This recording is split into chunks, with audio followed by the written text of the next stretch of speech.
Dans l'Edda, le livre de la religion viking, Odin, le dieu principal, est borgne. Il n'a qu'un seul œil. Mais est-ce que vous saviez pourquoi ? En fait, c'est Odin lui-même qui a décidé de sacrifier son œil droit. On se dit, mais il est fou! Pourquoi il a fait ça? C'est quand même pas juste pour boire une gorgée d'hydromel. On va voir comment tout cela nous est raconté dans l'Edda, on va analyser ce mythe, comprendre pourquoi Odin a fait ça et découvrir toute la sagesse et l'essence cachée de ce mythe.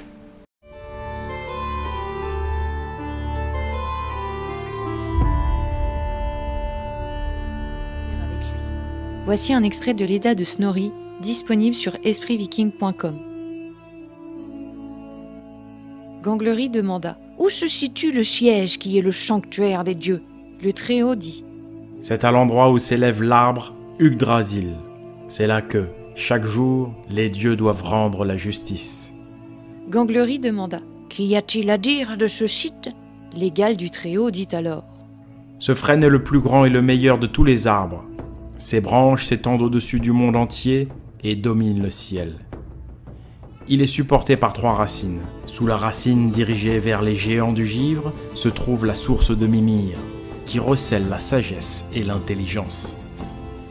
Celui qui possède cette source s'appelle Mimir, et il est très savant, car il y boit à l'aide de la corne appelée corne de Gjöll. Il se fit une fois qu'Odin vint à la source et demanda à en boire une gorgée, mais il ne l'obtint pas avant d'avoir mis en gage l'un de ses yeux. Voici ce qui est dit dans la Völuspá. « Je sais exactement, Odin, où tu caches à ton œil. Dans la source de Mimir, très célèbre entre toutes.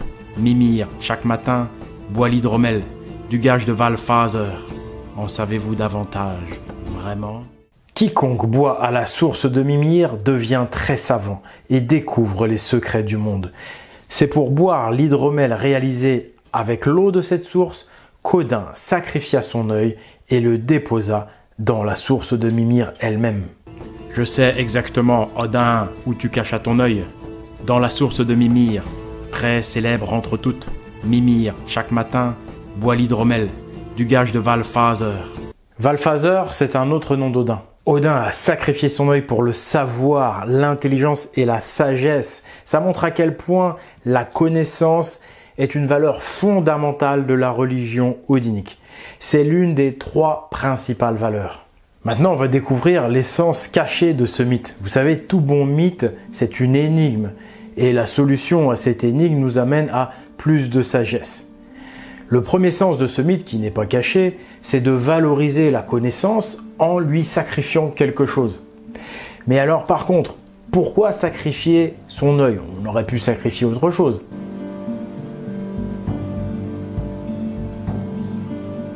Le sens fondamental de ce mythe, c'est de nous montrer que la sagesse et l'intelligence n'ont pas de prix. Quand on veut évoquer quelque chose qui nous est très cher, on parle souvent de la prunelle de nos yeux. Et bien là, ce mythe nous montre qu'il existe quelque chose qui a plus de valeur que la prunelle de nos yeux. Il s'agit d'une connaissance secrète, d'une sagesse ancestrale.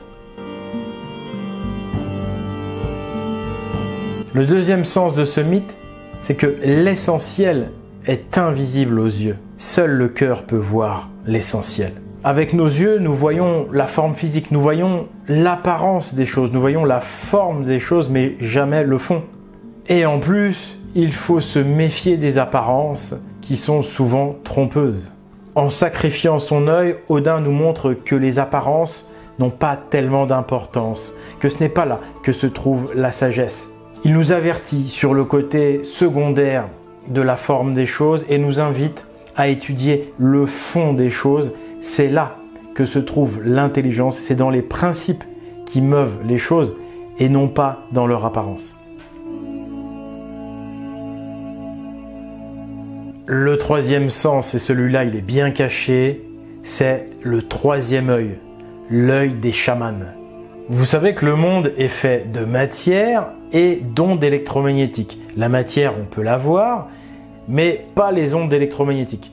Eh bien, figurez-vous que le troisième œil, l'œil des chamans, lui, il permettrait de percevoir ces ondes et donc de voir ce monde invisible fait d'ondes. Ce troisième œil, ce serait la glande pinéale, une glande qu'on a au milieu du cerveau et qui agirait donc comme un récepteur d'ondes qui nous permettrait de les voir. La différence entre nous et le chaman, c'est que chez le chaman, ce troisième œil est ouvert, cette glande pinéale est active si vous voulez. Si les chamans peuvent voir à travers ce troisième œil, c'est souvent aussi parce qu'ils prennent des plantes pour pouvoir le faire, comme par exemple l'ayahuasca. Et si je me permets de vous affirmer tout ça, bon, en employant le conditionnel quand même, c'est parce que ça paraît quand même très avéré cette histoire de troisième œil. Parce qu'en Égypte, on a un symbole très célèbre qui s'appelle l'œil Udjat. Et l'œil Udjat, c'est le troisième œil parce qu'en fait, c'est la vue en coupe d'une glande pinéale. C'est-à-dire, vous coupez une glande pinéale en deux, vous obtenez l'œil Udjat. Cela suggère donc que cette glande est un troisième œil. Cet œil si particulier, on n'en a qu'un seul, c'est un œil unique, ce qui nous renvoie à toute la symbolique ésotérique et des anciennes religions païennes liées à l'œil unique. Cet œil unique, c'est le troisième œil des chamans, la glande pinéale. Et c'est pour ça donc qu'Odin éborgne qu'il a un œil unique. C'est pour nous renvoyer à cette symbolique de l'œil unique qui peut voir le monde invisible. Ce monde invisible fait d'ondes, dans la mythologie, on le décrit comme la mer d'en haut ou l'océan d'en haut ou toujours une mer assez spéciale. On parle des eaux d'en haut pour référer à ces ondes, à ce monde. On parle de l'au-delà. Parce que vous savez, en fait, une eau qui est en mouvement, c'est une onde. C'est pour ça d'ailleurs que les marins appellent la mer l'onde. Ce qui est extraordinaire, c'est que dans notre mythe, Odin met son œil en gage et le dépose dans la source de Mimir. Odin met son œil dans des eaux en mouvement. Odin met son œil dans des ondes. Donc Odin met son œil dans le monde des ondes pour voir dans le monde des ondes. Donc c'est bel et bien une allégorie, ce mythe, pour le troisième œil, pour l'œil chamanique d'Odin.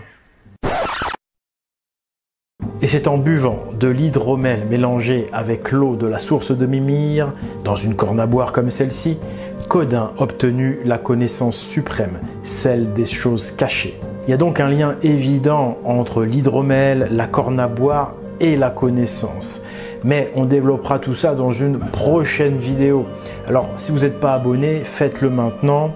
Si comme Odin, vous voulez boire de l'hydromel dans une corne, méfiez-vous les amis, aujourd'hui il n'y a quasiment que des mauvais hydromels et même des faux hydromels qui sont en circulation. 98% des hydromels que vous allez goûter sont dégueulasses ou ne sont pas des vrais hydromels, ils vont être coupés, etc., etc. Si vous voulez boire un vrai hydromel, franchement, c'est très dur. Il n'y a qu'une toute petite poignée d'hydroméliers qui ont gardé la vraie recette de l'hydromel. L'hydromel, c'est un alcool hyper noble. C'est plus fin que le vin. Déjà, ça se vieillit en tonneau. Ça, c'est un truc que personne ne fait alors que ça devrait être obligatoire. C'est un alcool hyper noble qui doit être vieilli. Je vous propose un vrai hydromel vieilli en fût de chêne qui est vraiment divin, sans mentir. C'est le Odin. Il faut vraiment l'essayer en l'honneur de nos ancêtres. Voilà, un hydromel fait avec la tradition ancestrale, avec la connaissance des anciens, j'ai envie de dire. Voilà, c'est carrément approprié pour cette vidéo, associé à la connaissance secrète de nos ancêtres. Et on a vu que la connaissance est justement liée à l'hydromel. On l'expliquera plus tard. Vous pouvez trouver tous ces produits sur notre boutique en ligne espritviking.com. Je vous rappelle que c'est une boutique dont le but essentiel c'est de produire ces vidéos, de financer ces vidéos. On a besoin de vous, on est complètement indépendant. Vous pouvez également me soutenir directement via le Tipeee, c'est mon financement participatif, c'est le Tipeee de l'Esprit Viking là encore. Et puis vous pouvez aussi soutenir l'association Pagan à laquelle vous pouvez faire des dons sur le site pagans.eu. Vous retrouvez tout en description de la vidéo.